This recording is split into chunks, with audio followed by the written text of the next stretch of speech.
വഖഫ് നിയമ ഭേദഗതിക്കെതിരെ രണ്ടാം ഘട്ട പ്രതിഷേധത്തിന് മുസ്ലിം വ്യക്തി നിയമ ബോർഡ് അടുത്ത മാസം 16-ന് ഡൽഹിയിലെ രാംലീല മൈതാനിയിലാണ് പ്രതിഷേധം സംഘടിപ്പിക്കുക. മത രാഷ്ട്രീയ നേതാക്കളും പാർലമെന്റ് അംഗങ്ങളും ഉൾപ്പെടെ പങ്കെടുക്കും. തൗഫീഖ് അസ്ലം വിവരങ്ങൾ നൽകാനായി ഡൽഹിയിൽ നിന്ന് ചേരുന്നുണ്ട്. തൗഫീഖ്, ഏത് രീതിയിലുള്ള പ്രതിഷേധമായിരിക്കും ഉദ്ദേശിക്കുന്നത്?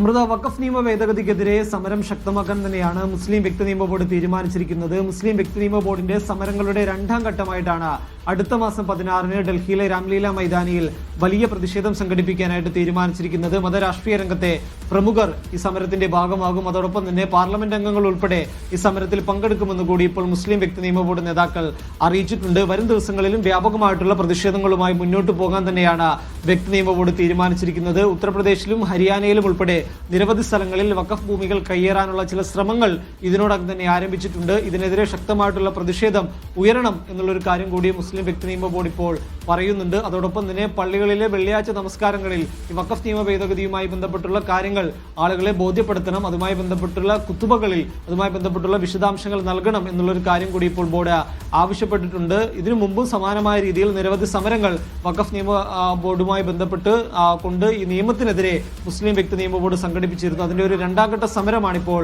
ആരംഭിച്ചിരിക്കുന്നത്. ഡൽഹിയിൽ മാത്രമല്ല മറ്റു സംസ്ഥാനങ്ങളിൽ കൂടി സമാന്തരമായിട്ടുള്ള രീതിയിലുള്ള സമരങ്ങളുമായി മുന്നോട്ട് പോകുമെന്ന് കൂടി ബോർഡ് നേതാക്കൾ അറിയിച്ചിട്ടുണ്ട്. ശരി, തൗഫീഖ് അസ്ലമാണ് വിവരങ്ങൾ നൽകിയത്.